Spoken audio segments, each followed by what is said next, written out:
السلام علیکم، شمع روشن کی طرف سے آپ کو خوش آمدید کہتے ہیں۔ آج کا ہمارا موضوع ہے اسرائیل کی تاریخی حقیقت کیا ہے۔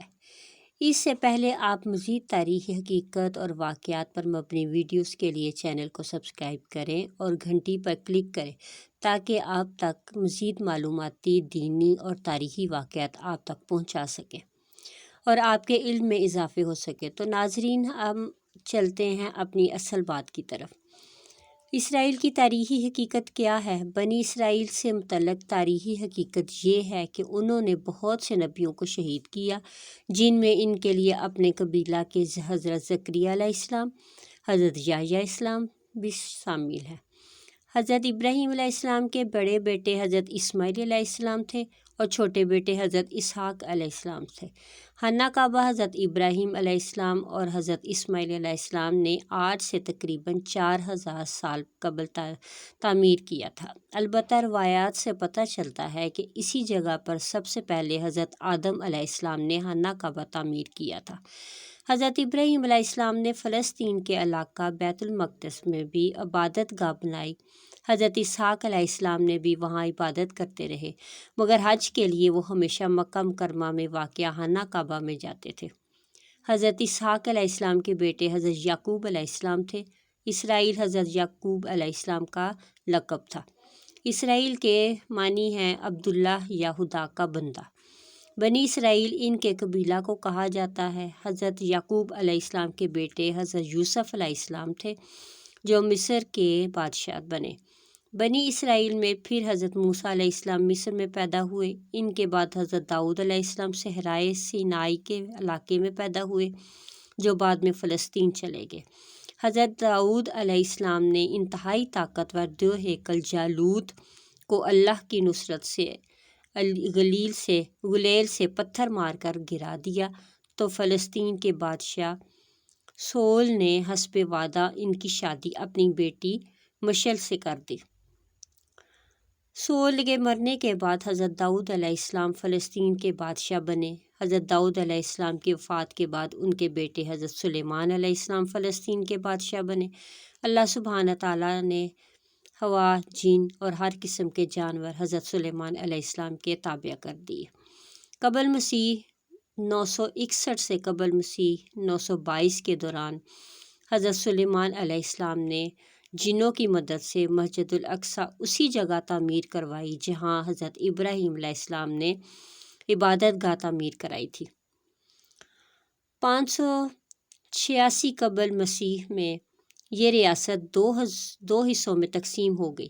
جنوبی علاقے پر بابل کے لوگوں نے قبضہ کر کے عبادت گاہ مسمار کر دی اور بنی اسرائیل کو وہاں سے نکال کر اپنا غلام بنا لیا۔ اس کے 100 سال بعد بنی اسرائیل واپس آئے شروع ہوئے اور انہوں نے اپنی عبادت گاہ تعمیر کی، مگر اس جگہ نہیں جہاں حضرت سلیمان علیہ السلام نے عبادت گاہ بنوائی تھی۔ 333 قبل مسیح میں سکندر اعظم نے اسے یونان کی سلطنت میں شامل کر کے بنی اسرائیل کو وہاں سے نکال دیا۔ 165 قبل مسیح میں بنی اسرائیل نے بغاوت کر کے ایک یہودی سلطنت کی بنیاد رکھی۔ 100 سال بعد یہودی ریاست پر سلطنت روم کا قبضہ ہو گیا۔ 70 عیسوی میں یہودیوں نے بغاوت کی جسے شہنشاہ ٹائٹس نے کچل دیا اور یہودیوں کی عبادت گاہ کو مسمار کر کے انہیں وہاں سے نکال دیا۔ روم کے بادشاہ ہیدریاں 138 عیسوی تک نے یہودیوں کو شروع میں بیت المقدس آنے کی اجازت دی، لیکن بغاوت کرنے پر بیت المقدس کے شہر کو مکمل طور پر تباہ کر کے یہودیوں کو غلاموں کے طور پر بیچ کر شہر بدر کر دیا اور ان کا واپس بیت المقدس آنا ممنوع قرار دے دیا۔ عیسوی سے 624 عیسوی تک فلسطین پر ایرانیوں کی حکومت رہی اور بتایا جاتا ہے کہ انہوں نے یہودیوں کی عبادت کرنے کی کھلی چھٹی دے دی تھی، اگر انہوں نے مسجد الاقصیٰ میں عبادت نہ کی اور عرب عیسائیوں پر بہت ظلم کیے۔ اس کے بعد بازنطینی حکومت آئی جس نے 636 عیسوی میں مذہبی پیشوا کے کہنے پر بغیر جنگ کے حضرت عمر رضی اللہ تعالیٰ عنہ کو محافظ اور امن کا پیامبر قرار دے کر بیت المقدس ان کے حوالے کر دیا۔ حضرت عمر رضی اللہ تعالیٰ عنہ نے مسجد الاقصیٰ کی تعمیر 639 عیسوی میں اس جگہ پر شروع کروائی جہاں پر حضرت سلیمان علیہ السلام نے تعمیر کروائی تھی۔ 636 سے 1918 عیسوی تک یعنی 1282 سال تک فلسطین پر، جس میں اردن بھی شامل تھا، مسلمانوں کی حکومت رہی۔ بس اس میں وہ عرصہ شامل نہیں جس میں صلیبیوں یعنی عیسائیوں سے جنگیں ہوئیں۔ اس وقت تک یہودیوں کو فلسطین سے باہر ہوئے 1800 سال ہو چکے تھے۔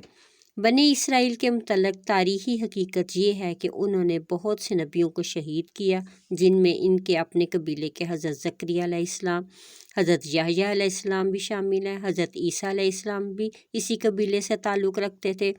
ان کو بھی شہید کرنا چاہا مگر اللہ نے انہیں بچا لیا اور ان کے کسی ساتھی کو صلیب پر سولی پر چڑھا دیا۔ تاریخ گواہ ہے کہ یہودیوں نے ہمیشہ ظلم ڈھائے ہیں، چاہے وہ نبی ہوں یا چاہے خلق خدا، آج بھی وہ یہی کر رہے ہیں۔